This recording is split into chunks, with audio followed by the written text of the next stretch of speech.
there's all these different efforts that you can do digitally, and you can create an amazing digital strategy. But if you're putting that around, poor content, it's not going to go anywhere.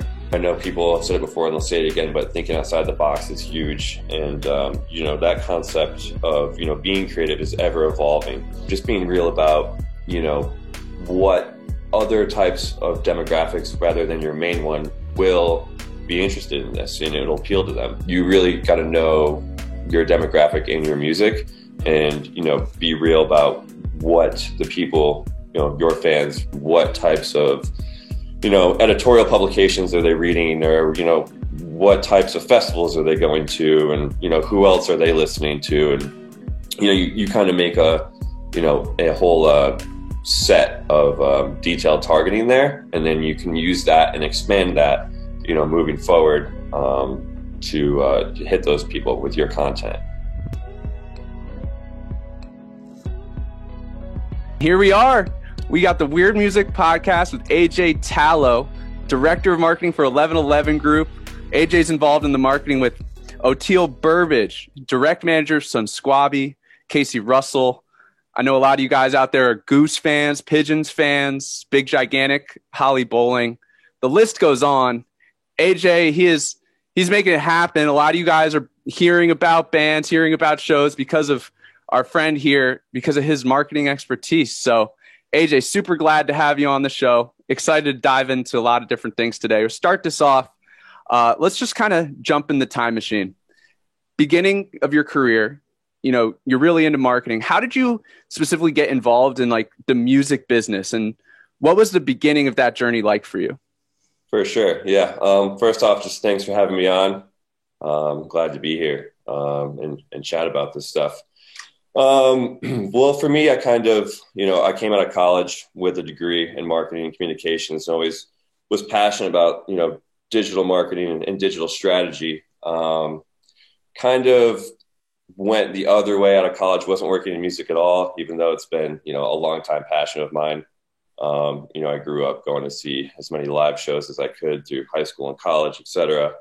And I moved out to Colorado, was kind of working in the outdoor industry, were ski resorts and doing some consulting there, and then went into that whole tech bubble kind of in Boulder. So was on the tech side of things for a couple of years. And then really it was, my first gig was with, working for Dave DeCiani, who manages Pigeons, playing ping pong, and Kitchen Dwellers. So those were my first two artists I started working with when it came to the marketing stuff.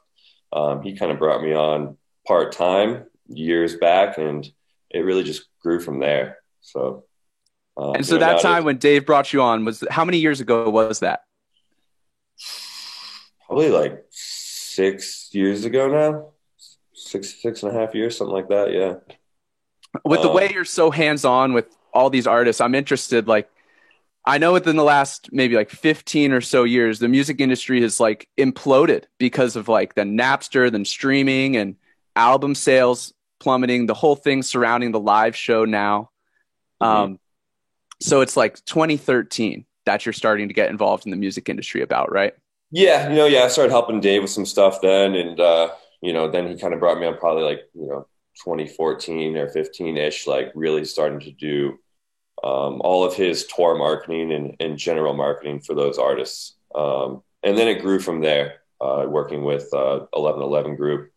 And then, I finally came on full-time just a couple of years ago now. And, a lot has happened since then. Obviously, since the pandemic, too, it changed everything for us. So that's kind of how it all got going. I'd love to hear from you, like, how do you see the shifting landscape of the music industry, both transforming the way it once was to a way that now it's becoming? Do you see this as something that has like a bright side, as a lot of opportunity? Like, how are you kind of personally navigating from a business perspective with the changing landscape? Yeah. So obviously a lot is changing. I think COVID changed a lot. I think, the income model for a lot of artists has changed, as, it used to be more of a standard thing where you obviously go on tour. That's bread and butter for at least the kind of jam band world. You release an album and tour around it. And, there's other things you do, to create income, like, obviously merch and things like that. But that being said, the whole pandemic shifted that for us. Live shows went away, touring went away. That's, again, our bread and butter. When it comes to keeping, bands alive. And that, kind of dawned this whole age of live streaming, which, certainly was a thing before the pandemic. But obviously it was more so, live streaming your live shows. Those aren't happening anymore. So everyone shifted to, shooting from studios, going into empty venues, doing it from home in their basements, wherever. So, it was a crowdless show, which was super different for the artists, obviously, and kind of a weird thing, I think, for them, when it came to, playing a show for nobody. No one's there. The energy's not there in the room. But everyone, adjusted accordingly to that and did a great job. So, super proud of the artist that, we worked hard in the pandemic, doing that type of stuff. So, that being said, going through, with the whole live streaming thing, that's created a whole new kind of market and generates revenue that wasn't there before. I think we'll see that, even though, maybe it has slowed down as far as the live streams you see weekly, coming out now that, we have touring back and live shows back. There's all these new platforms that are great for live streaming. There's just like an endless number of them, and new ones are popping up every day. And I think, now music fans are very much, they're more inclined to watch live streams than they were before. And I think that, the streaming platforms and the artists have done a great job of, curating this type of online show that, is a lot more robust, and there's a lot more to it than there used to be before the pandemic. So a lot of them have got interactive with it. A lot of people have done cool and creative things with their live streams to get fans involved that, aren't necessarily there with them in the venue. So I think we'll see, that continue. And that's just probably been the biggest takeaway from the pandemic. There's also this whole new kind of craze of NFTs and how that can create income for artists. And that's, a pretty cool thing, and something that, we've obviously been doing our research on. And I don't think, that's going to go away necessarily. I know that there was this initial kind of rush at the beginning, and there were certain artists that just absolutely crushed it and did a really great job at it. That, a lot of them had kind of been in this, crypto or NFT space even before it was, mainstream or popular. But now I think moving forward, you're going to see artists find new ways to, create income out of that, which will be, super cool moving forward. Fuck yeah. So you just opened up two really interesting can of worms. So live streaming and NFTs, let's talk about live streaming first. That's totally been around since before the pandemic. But what we've seen with the pandemic now, so people aren't going out there, they're at home, they're with their computer, but it's almost like through technology, you can travel to the show without having to actually go there. And you have this view, like I was watching Goose from Rockefeller Center. Like, that is such an epic performance. There could never have been a crowd on a skyscraper like that necessarily. Maybe a small VIP one. I think it's so cool the way time and space has kind of collapsed like a slinky, letting us all just basically be in that novel moment. Like if there's a tour on a West Coast, I can attend it basically here from Ohio because of live streaming. It opens up this whole revenue model of, like, there's these city markets, but then there's also this technological market. Yeah. This virtual market. For sure. Yeah. And I think, obviously the Goose Rockefeller stream was one of my favorites. It was super cool, and it wouldn't have happened without the pandemic. You know what I mean? So that never would have come about. Obviously the whole bingo tour thing that they did was super cool. And like I was saying, getting back to, like, making it interactive and getting fans involved, like, they did a great job with that. just, people playing bingo. And that's how, the set list came about throughout those streams. So, and, there's tons of artists out there that did very similar things, which again, this just wouldn't have happened without the pandemic. So if there's any kind of silver lining to it, it's that. And it forced people to get creative with it, and it made live streaming, very accessible, and, it made it cool. Like, I enjoy live streams now for sure, regardless if it's an actual live show or an artist is just kind of doing something on their own. I remember I was like 17 years old and I was kind of getting out of my high school hip hop phase. And I just started loving these like YouTube live shows, kind of got away from that, started going to live music when I was in college. I want to kind of press pause on this conversation though. So NFTs, that's something that, there's going to be musicians listening to this podcast that have heard about NFTs, but they don't necessarily know if it's worth their time, if they have some sort of audience that would be ready for yet. So keeping things really like elementary school vernacular. Like, so my understanding, and correct me if I'm wrong, an NFT, it's almost akin to like a limited edition pin, except it's this digital virtual art where it can be completely traced and tracked. Like, how would you steer that to be kind of closer to the truth? Yeah. I mean, and it's such an evolving thing, and it's, I don't fully understand it still. I think you really have to be an expert to be able to fully explain how NFTs work and all of that. I know it uses the blockchain technology, but, basically what it is, it can be a physical product that has an NFT attached to it, or it can simply be just a digital product that is the NFT. But it can be anything, it doesn't have to be a piece of art. It doesn't have to be a piece of music. An NFT, moving forward, I think we can see them become basically anything. Like, an NFT could be the deed to your house. It could be a contract. It could be the title to your car. It could be anything like that. It's just kind of like going to be much more of a secure way to hold information, as well as, the NFT market, which is selling them. And, obviously that stuff is more of, that stuff's more of a product. Again, it can be like, you can do like a pin, like a lot of bands obviously sell pins. You can do like the digital art for a pin and also have the actual physical pin. However, your NFT is tied to it. So, if you want to sell something like that, that's like a limited released item that's, valuable because it's such in a limited quantity. You can have your NFT attached to it that you transfer with the sale that really kind of proves that this is what it is, that it's real. You know what I mean? So you can't fake things, essentially. Interesting. Yeah. Interesting. I'm so interested in the way, like, 20 years ago, the internet changed the world, social media changed the world, like shortly thereafter. And things are going to continue to change, to evolve with that.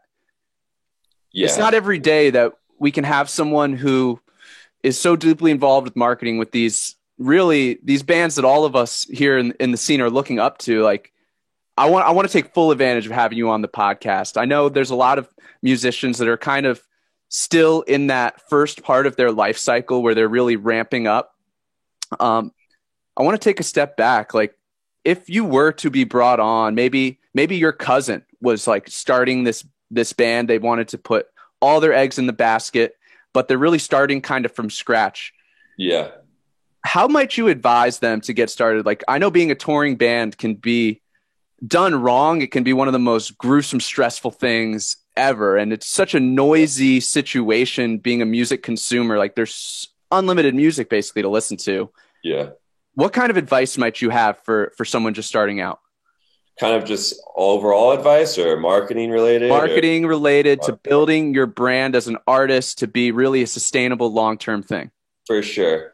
I mean, it all starts with your content. So, no matter really, there's all these different efforts that you can do digitally, and you can create an amazing digital strategy. But if you're putting that around, poor content, it's not going to go anywhere. So obviously, in music, it all starts with the music. If the music is good and people like it, that's going to help, and you're going to go places with that, as long as you have a good strategy based around it.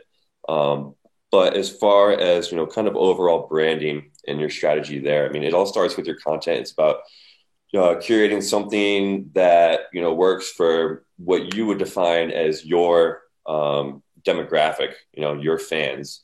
And it also really should be something kind of unique. So, I know people have said it before and they'll say it again, but thinking outside the box is huge. And, that concept of, being creative is ever evolving. So I think it's, the first step is really doing something new, doing something unique, figuring out who your demographic is and, targeting and directing your content towards them in a strategic way. That can come with a million different things, but there's all these different things you can do as far as marketing, digital marketing in particular, which is, kind of my bread and butter that you can do. And I could just go on all day about that. And it's really not that exciting of stuff once you get into the nitty gritty of it. But, it's a lot of tech stuff and it's a lot of, kind of online advertising type of strategies that you can take.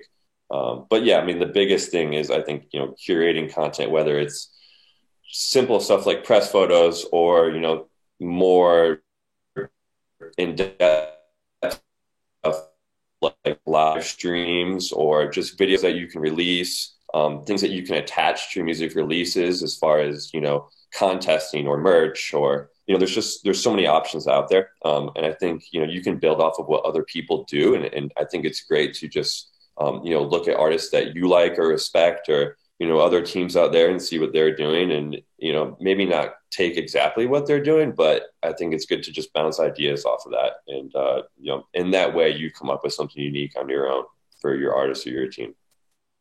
So it's like the focal point starting out is the proof is in the pudding with the music. Like everything is on the back of what actually is this music. And yeah, so then from there, there's this other layer of the different types of content that are kind of harnessing and capturing that music. And then from there, it's even zooming out further. Who is this for? Like, it's not for this type of listener. It's not for this type of listener, but this specific type of listener, how can we be differentiated and unique to this very specific person? So it's like we can strike a chord and resonate with, because people are different. The way marketing's changed over the last, few decades is instead of having to buy an ad in a magazine that all different kinds of people are going to read, you can use digital marketing tactics to really speak to just that specific person. So it's a combination of understanding who you are as a musician, what you're creating, who it's for, what kind of person they are. Like, I love the phrase, people like this love things like that. And just really, sure. Yeah. So then you get into detailed targeting, we call it in marketing. So, you figure out, once you kind of figure out your demographic, you realize what other things they like. And then you can go out and target those other things on, online channels, social media channels, Google, whatever it may be, however you're advertising, whatever the medium is. And then you can figure out, you can say, for example, like a band that, you're in a band or you're working with a band on their team doing marketing. You really got to know your demographic in your music and, be real about what the people, your fans, what other types of music would they like, what artists, do you relate to, what types of, editorial publications are they reading or, what types of festivals are they going to and, who else are they listening to? And, you kind of make a whole set of detailed targeting there. And then you can use that and expand that, moving forward to hit those people with your content. I like to use this system called ToneDen. It's really just like a marketing platform made for the music industry specifically. And with that, you can target through, Spotify listeners, which is great. So, you can go through and target, related artists to yours on Spotify and the artists that you're working with as well. And it'll create like a whole list of related artists to the people that you plug in. So that way it goes out and takes people's information, not take their information, but it targets them who they're listening to these artists on Spotify, and it targets them on different social platforms. So that's just kind of one way to go about it. But, yeah, I think, the main thing is, really, digging into, like I was saying, those types of audiences and figuring out what are the other things that they like. And they're not always obvious. You know what I mean? There are the very simple, obvious ones. And then there's the more difficult ones to figure out for sure. Tone Den. One thing I want to shine a light that you said, you dropped the word real, and I'm going to jump to the side and just kind of go out on a limb because of it. With marketing, from the outside looking in, marketing and advertising, it can almost seem like a little bit like skeevy, like, trying to be like this puzzle piece that fits right in and almost like reverse engineering this connection. It can feel inauthentic. And then as a band manager, so you're not just a marketer, you're also a band manager. And as a band manager, yes, you're helping really cement the identity of the artist and really helping them have the best version of it. But I'm curious also, like these two things juxtapose, meeting your target audience, but staying authentic, staying real. So just as a band manager, how do you really kind of, I guess the question I'm trying to ask is, what ways do you help your artists be as authentic as possible? Yeah, I mean, I guess there's kind of two things there. I mean, one is your strategy, overall strategy, and that includes your marketing strategy. Being authentic comes from the artists themselves. You know what I mean? I don't really get involved with their creative process. You know what I mean? I like to work with artists who I believe in, and I like their music. I like their product, and I like them as people. So I let them, create their own authenticity there. And when it comes to the overall strategy, I think, it's really, like I was saying, like being real with yourself and just being real about, what other types of demographics rather than your main one will be interested in this, it'll appeal to them. The way to spend your marketing dollars the best is to target people that are going to be interested in your product.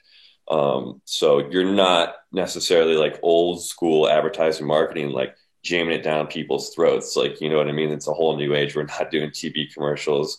We're not in magazines. Like, it's all changed. And that's the digital age. And that's the kind of marketing I like, is that digital strategy. So you're really curating these audiences and paying very close attention to them and picking them very closely.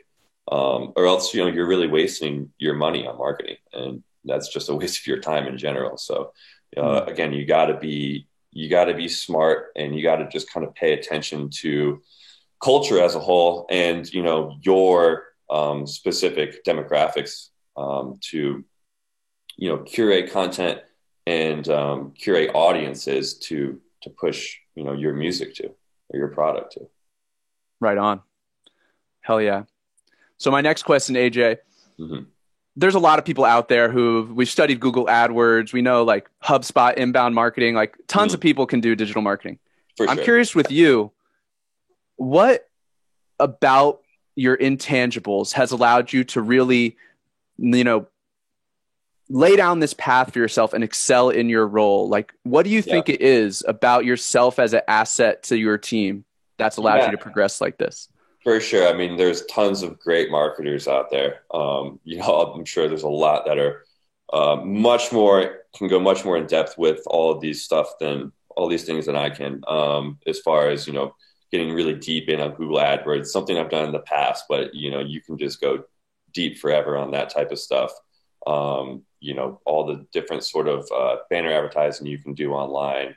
I mean, there's some million different things, and there's people out there that, are much more experienced than I am. I think what, I've done well is kind of take what I've learned in the world of when I was working for like a tech startup and, take those skills and transfer them to our world of, not the music industry as a whole, but, just kind of our scene and our types of music that we like. I think I've been able to do that successfully because I've just been involved and been a huge fan of this type of music for so long. So I kind of have a very good grasp on our scene and what fans are like because I'm one of them. My friends are them. I've been going to shows since I don't know how old I was, 13 or 14. So I think it's just kind of translating that technical knowledge I have and applying it to this world of I don't even know what we want to call it, but I don't want to say jam bands because it's not all jam bands, but that's kind of what I grew up liking. But our scene of music, you know what I mean? It's not, your pop music. It's not necessarily your, top number one Billboard hits. It's, it's this little kind of curated world of people who like to travel and go see bands that, create a different type of show every night on stage. Yeah, for me with this scene, like, yeah, don't want to use the word jam bands, I guess, yeah. but I love the improvisational component of the fact that they're not necessarily going to go on stage and just read their lines of the script. Like they're not just going to follow this script. There's these segments where it's open-ended to risk, and just the novelty of it as a fan, for me at least, it just feels like almost like an adrenaline rush. Like I think the energy of the band where they're not going through the motions, but they're actually like, it's almost like a sporting game where the whole thing is just kind of, there's elements of uncertainty. And I think it's the overall energy of the fact that it's not totally scripted that gets both the bands and the fans super riled up. I want to pull this back though. Talking about, the way you're experienced in other industries and then being who you are as someone who just loves these kinds of artists, marrying those two worlds is what's let you have this type of success. If you could go back to yourself, when you are just starting out with Dave, what kind of advice might you give yourself? Oh man. I think, I would have told myself this is going to be a lot harder than you think it is. Music industry is, it's really unforgiving. And, even though it's a full-time job, it's really more than that. So, I'm super blessed and happy with where I'm at and, the company I'm working with, the people I'm working with, the artists I'm working with. And I couldn't be more grateful or happy about it. I think, back then I would have just kind of prepared myself mentally more for it and realized that, this is going to be a lot more work than you think it is. Your entire life is going to change. You're, from inside work to outside of work. And, just realizing that, what it takes to do this is that you're just kind of on call like 24/7. You don't stop thinking about it. You dream about it. You wake up and you think about it. Even in my free time, I'm just constantly going through like, new ideas or strategies or creative things or, new products, like whatever we can do. It's kind of, it can kind of take over your life. So it's, it's an adjustment from then to now for sure. But yeah, I think I would have just kind of maybe prepared myself for that a little bit better because it all happens very fast. I can only imagine, like, with the responsibility you have, there must feel like there's so much on your shoulders in terms of what's riding on these brands that you're basically accountable for. For sure. Yeah, it's definitely a lot of pressure, but, if you don't feel that pressure, then you're not going to do a good job. And at the end of the day, I just, deeply care about it. You know what I mean? It's more than like a job to me. I feel like, it's just a responsibility that I've taken on and something that I really want to do. So, I take it extremely seriously. And that's why it tends to consume my life. With that being said, I think that's a great segue to talk about something rather uncomfortable, anxiousness, anxiety. People objectively in situations very similar to yours will feel just a lot of anxiety. Like I have friends that, working 60, 70, 80-hour weeks, they wake up having panic attacks. I would be surprised if you said anxiety and anxiousness wasn't something that you really had to make peace with, given the level of accountability and responsibility your job comes with? Oh, for sure. Yeah, absolutely. I mean, I think I'm probably an anxious person regardless. And I think this type of career can induce more anxiety.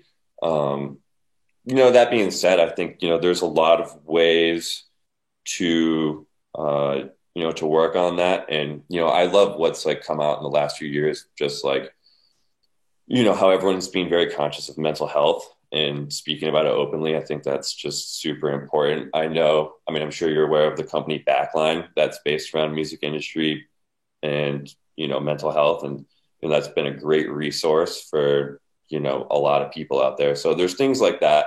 As long as you just kind of take care of yourself, and you're conscious about it, you're able to talk openly about it. You'll be okay. I think a little bit of anxiety is a good thing because it kind of lights a fire. So, you want to be, I want a certain amount of stress on myself. I put it on myself to make sure I'm, getting my job done. So there is that, but yeah, it can be too much at times. And, at least for me, good things I like to do is get outside and get off the grid when I can. I mean, it doesn't happen that often, but just kind of go out. I live in Colorado, so going skiing is great, or in the summer going camping and just, being kind of off the grid for at least like 12 hours or so and just being in nature helps, and just kind of having a reset. I think kind of, at the end of the day too, it's like you put so much pressure on yourself with this type of job, but it's not like the end of the world. You know what I mean? Like nothing is the end of the world. And I think if you keep that in the back of your head, it keeps you grounded. There's bigger things in life than work. You know what I mean? So I think if I just keep that in the back of my mind at all times, I feel good about things. Yeah, you kind of just answered it, but I was curious to know, like, yes, there's certain mental hygiene things one must do, whether it's meditation or unplugging, going into nature. But then hygiene aside, when anxiousness really becomes almost somewhat overwhelming, is that, like you just said, is that the self-talk that you'll go to kind of ease that? Like, how do you ease that? Because I'm sure you have to face that from time to time. Yeah, for sure. There's that part of it, and then there's the part where you end up in super stressful situations, and something just didn't work out the way you thought it would, and you just think, oh God, this is this is like the end, like something so bad is about to happen, and it doesn't, and it never does, and you always figure it out. And the more and more of those situations happen for me, where something gets screwed up or something's out of my control that is bothering me, it always ends up working out. And the more situations I go through that are like that, the easier it becomes to deal with the anxiety or the stress of the job, whatever it is. So we always make it happen somehow.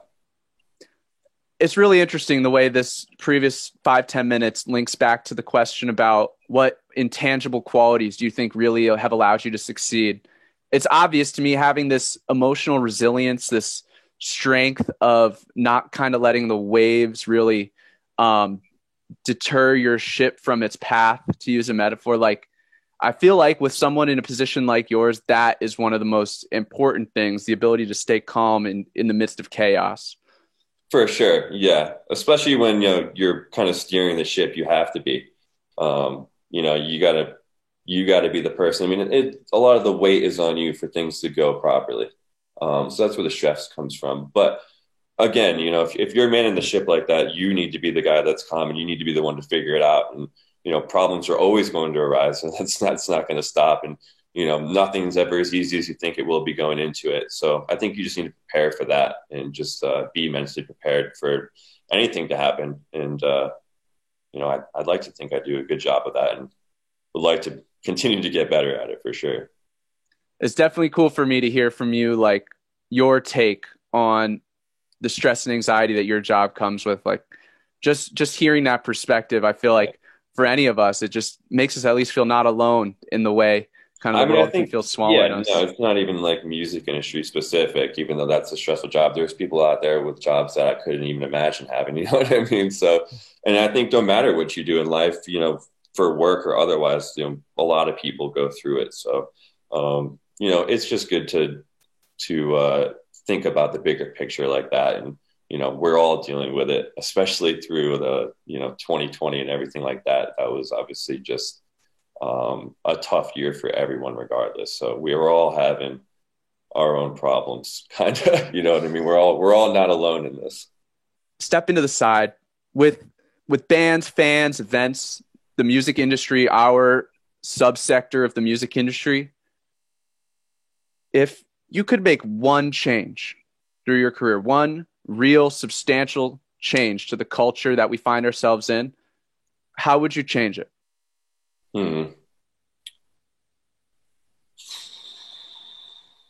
don't know if I'd change anything. I like things the way they are, to be honest. I think if there was one thing that I could just, press a button and have change, I think it would be just for people and music fans in general to be a little bit more open-minded. There's a lot of people that just kind of spew negativity about an artist or music that they don't like. And I just don't think that gets you or anyone anywhere. I think, everyone has their own, taste in music, of course, and everyone's is very unique and different. If there's one thing I could change, I guess it would be that, just having people be more open-minded. And it's, I don't think there's, reasons to spew negativity about a type of music or an artist out there when, it doesn't really get you anywhere. It doesn't create anything positive. It doesn't do anything positive for anyone. And if it's, something that you don't like, of course there's, everyone has types of music or artists that they just necessarily don't like that music. It's not for them. It doesn't mean it's not good. It doesn't mean there's not value to it. It doesn't mean, there's not something there just because you can't see it or you don't understand it. And I think that, I would hope people have more of an understanding of that. And, I, do my best to have that same kind of mindset when listening to, a new type of music or listening to a new artist. And if it's not for me, it's not for me. It doesn't mean it's not good. There's not value there. Artists work super hard and pour their lives into this stuff. So, it saddens me when I see just, people, again, just spreading negativity about it or, spreading their opinions about it. There's just no space for it. I've never understood, like, growing up on the East Coast, I was a baseball fan growing up, and like being on Facebook now and like groups, like it seems like it's like Yankee fans just hate the Red Sox. Red Sox fans hate like I never thought music. Yeah, no, it's a lot of fans that like end up, they're fans of two different artists and they end up battling each other online in these just ridiculous threads that I can't even go near. At the end of the day, those two artists are like good friends and have a lot of respect for each other as people and the music. So it's like you're really fighting over nothing. There's no rivalry there. You're just trying to create one out of nowhere. It's been so cool to have you on here. A big fan of your work, big fan of the bands you work with, and to learn from kind of what goes on behind the scenes. This is awesome. So thank you for coming on here, AJ. Oh, thank you so much. I appreciate you having me out. So I have one final question. Yeah. So what does it mean to you to be extremely human? Be extremely human. I guess, to me, I think that means just at the end of the day, being yourself as much as you can. You can try to be like other people and you're just not going to be the best version of yourself. So I think if you're just real with yourself and who you really are, that's going to create, probably the most success for you in life, work and outside of work, and create probably, the most happiness that you could potentially have. Hell yeah. AJ Tallow, everyone. 1111 Group. Definitely, I would plug your band or your festival, but it feels like there's too many things to plug. No worries. Thanks for having me, Cam. I appreciate it. Hell yeah. I look forward to seeing you at a show down the road. This has been the Weird Music Podcast, everyone. Shout out to Bobby for hooking this up. Hell yeah, man. I hope to see you at a festival coming down Bobby the road. Clamage, that's my man. Bobby. Cheers, All y'all. right, man. If you're here, if you've been this far, thank you. I hope you have a fantastic rest of your day and stay weird out there, y'all. You too. Appreciate you. Thank you for listening. Shout out to the sponsor, SEM Tickets. We love y'all. See you real soon.